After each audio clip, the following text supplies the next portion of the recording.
آج کی گفتگو کا محور ہے پہلی جنگ عظیم کے دوران خندقوں میں برطانوی فوجیوں کی خوراک کی اصل حقیقت۔ جی ہمارے پاس کچھ ذرائع ہیں، خاص طور پہ ایک مضمون ہے ہسٹورک مسٹریز کا، جو اس آپ کہہ لیں مشکل صورتحال پہ کافی روشنی ڈالتا ہے۔ بالکل، یہ ایک ایسا پہلو ہے جس پر کم بات ہوتی ہے شاید۔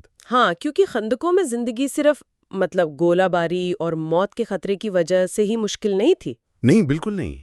بلکہ خوراک کی کمی، اس کا معیار، یہ سب بھی ناقابل یقین حد تک مشکل بنا دیتا تھا سب کچھ۔ یقیناً، خوراک تو بنیادی ضرورت ہے۔ تو یہ خوراک یا کبھی کبھی اس کا نہ ہونا ان کی روزمرہ کی جدوجہد کا، ان کی بقا کی کوششوں کا ایک مرکزی حصہ تھا۔ جی ہاں۔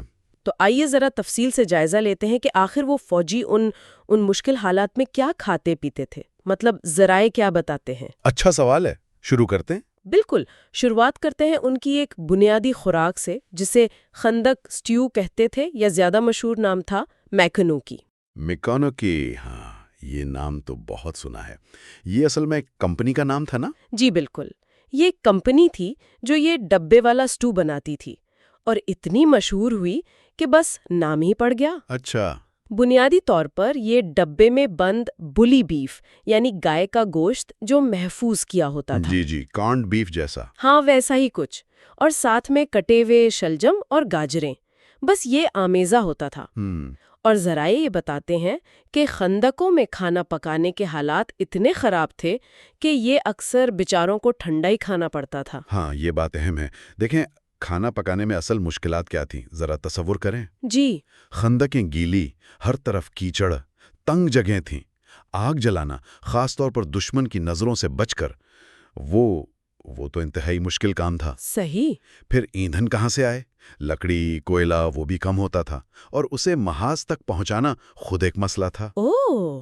اگر کوئی فوجی بہت ہی خوش قسمت ہوتا تو اسے وہ ٹامی کوکر مل جاتا تھا، ایک چھوٹا سا پورٹیبل چولہا۔ اچھا، ٹامی کوکر۔ جی، وہ ٹھوس ایندھن سٹرنو ٹائپ کی چیزوں پر چلتا تھا، لیکن یہ بھی ہر ایک کے پاس نہیں تھا۔ اوہو! تو یہ صورتحال آپ دیکھیں براہ راست جنگی رسد کے نظام کی کمزوریوں کو دکھاتی ہے، اور خندقوں کا جو انفراسٹرکچر تھا وہ کتنا ناقص تھا۔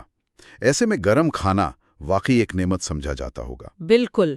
اچھا، اور پھر آتے ہیں وہ مشہور زمانہ سخت بسکٹ، ہارڈ ٹیک جنہیں کہتے ہیں۔ اوہو، ہارڈ ٹیک، جی۔ ذرائع بتاتے ہیں کہ یہ اتنے سخت ہوتے تھے کہ فوجی انہیں دانتوں سے توڑنے کی کوشش میں اکثر ناکام رہتے تھے۔ ہاں، دانت ٹوٹنے کا خطرہ ہوتا ہوگا۔ شاید۔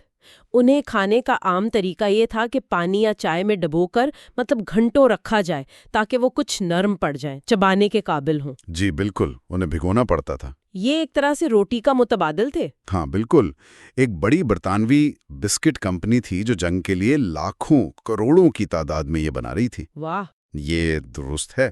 دیکھیں، یہ بسکٹ شاید غذائیت کے لحاظ سے بہترین نہ ہوں، لیکن دو باتیں اہم تھیں۔ ایک تو یہ خراب نہیں ہوتے تھے جلدی، صحیح، اور دوسرا انہیں بڑی تعداد میں فوج تک پہنچانا آسان تھا۔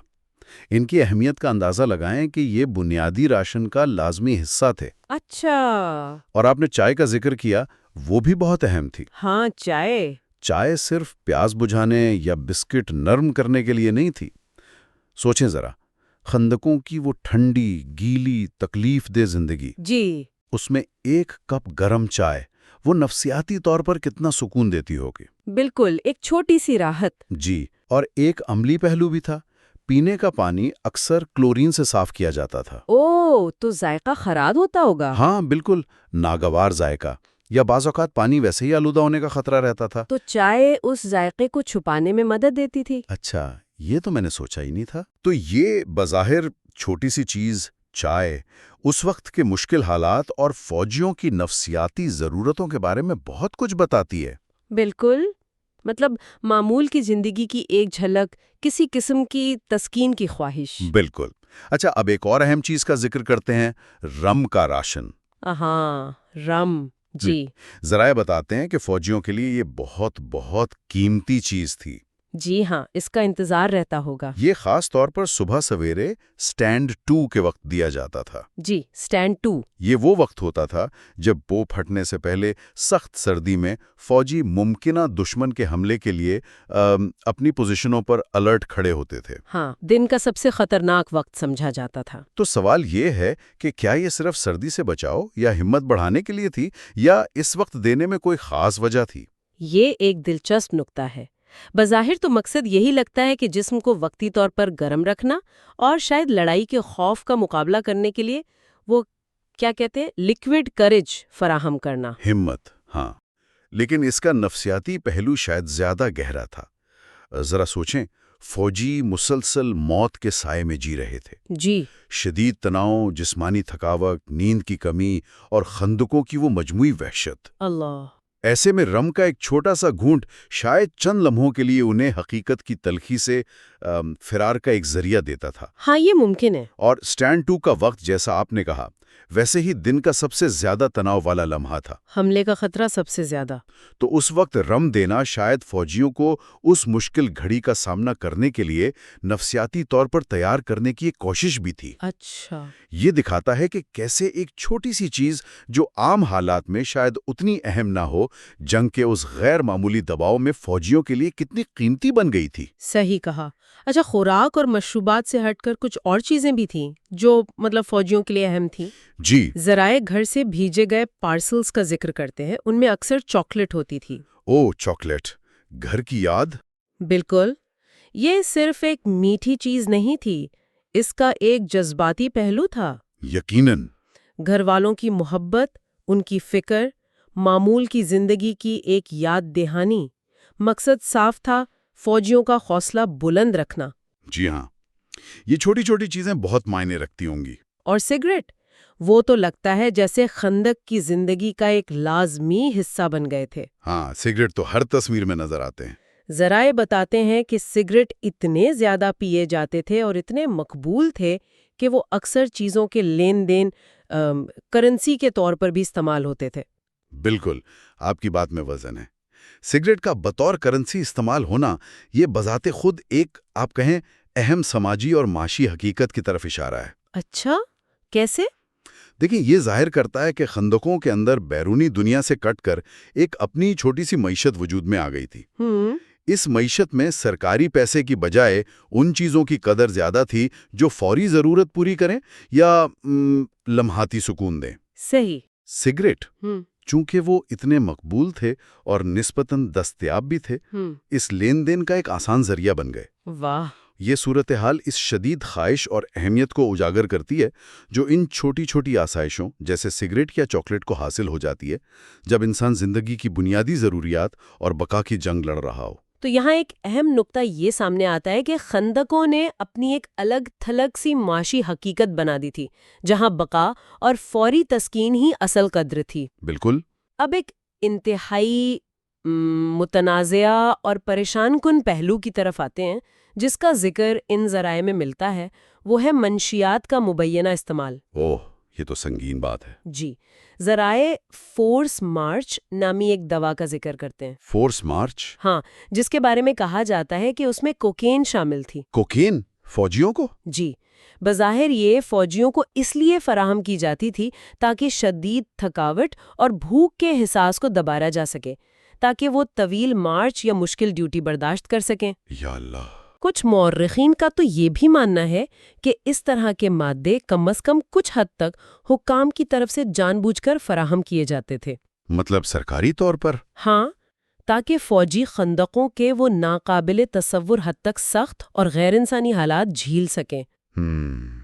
اس پہلو پر بات کرتے ہوئے تو بہت احتیاط چاہیے، لیکن اگر یہ اطلاعات درست ہیں تو اس کے اخلاقی نتائج وہ بہت سنگین ہیں۔ جی، یہ اس وقت کی فوجی قیادت کی انتہا درجے کی مایوسی یا شاید بے بسی کو ظاہر کرتا ہے، یا ممکنہ طور پر ایک ایسی بے حسی جہاں فوجیوں کو محض جنگی مشین کا ایک پرزہ سمجھا جا رہا تھا جسے ہر قیمت پر چلتے رہنا ہے۔ یہ اس بات کی نشاندہی کرتا ہے کہ فوجیوں سے جسمانی اور نفسیاتی برداشت کے کس غیر معمولی معیار کی توقع کی جا رہی تھی کہ انہیں فعال رکھنے کے لیے ایسے خطرناک اور نشہ آور ذرائع کا سہارا لینا بھی قابل قبول سمجھا گیا۔ یہ تو بہت جی، یہ یقیناً ایک بہت بڑا سوال اٹھاتا ہے۔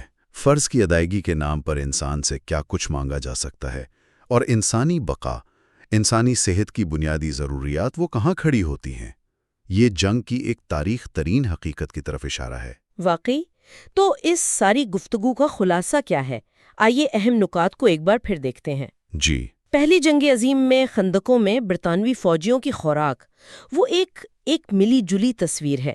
میکونو کی سٹو جیسا بنیادی کھانا جو اکثر بدمزہ اور ٹھنڈا ہوتا تھا، بالکل۔ وہ ناقابل یقین حد تک سخت بسکٹ، ہارڈ ڈیک، چائے جو سکون بھی دیتی تھی اور پانی کا ذائقہ بھی چھپاتی تھی، جی ہاں، رم جو ہمت بھی بڑھاتی تھی اور شاید حقیقت سے فرار کا ذریعہ بھی تھا، گھر کی یاد دلانے والی چاکلیٹ، کرنسی کا درجہ پا جانے والے سگریٹس، ہاں، اور یہاں تک کہ کارکردگی بڑھانے کے لیے مبینہ طور پر استعمال ہونے والی کوکین جیسی منشیات۔ جی، یہ خوراک نہیں تھی، یہ ضرورت، چھوٹی چھوٹی آسائشوں کی شدید طلب، نفسیاتی سہارے کی تلاش اور انتہائی مجبوریوں کا ایک عجیب و غریب مرکب تھا۔ بالکل صحیح کہا آپ نے۔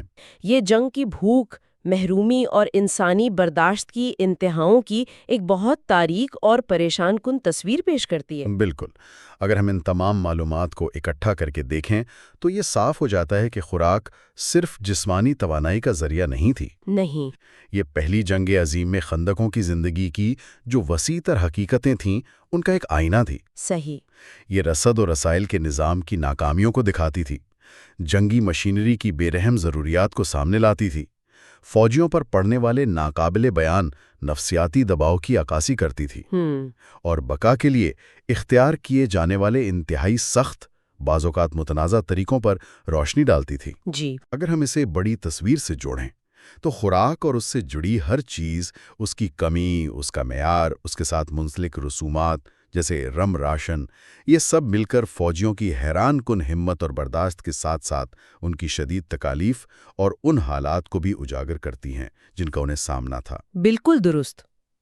اور آخر میں سامعین کے لیے ایک نقطہ چھوڑے جاتے ہیں جس پر وہ خود غور کر سکتے ہیں۔ جی، یہ نقطہ ان ذرائع میں بیان کردہ حقائق پر مبنی ہے، اگرچہ براہ راست اس کا ذکر نہیں کیا گیا۔ اچھا، رم اور ممکنہ طور پر کوکین جیسی نشاور اشیاء پر انحصار کو دیکھتے ہوئے جنگ کے دوران اور اس کے بعد بھی ان فوجیوں کے لیے جسمانی زخموں سے ہٹ کر طویل مدتی اندیکھے نفسیاتی اور جسمانی نتائج کیا ہو سکتے تھے؟ ہاں، یہ بہت اہم سوال ہے۔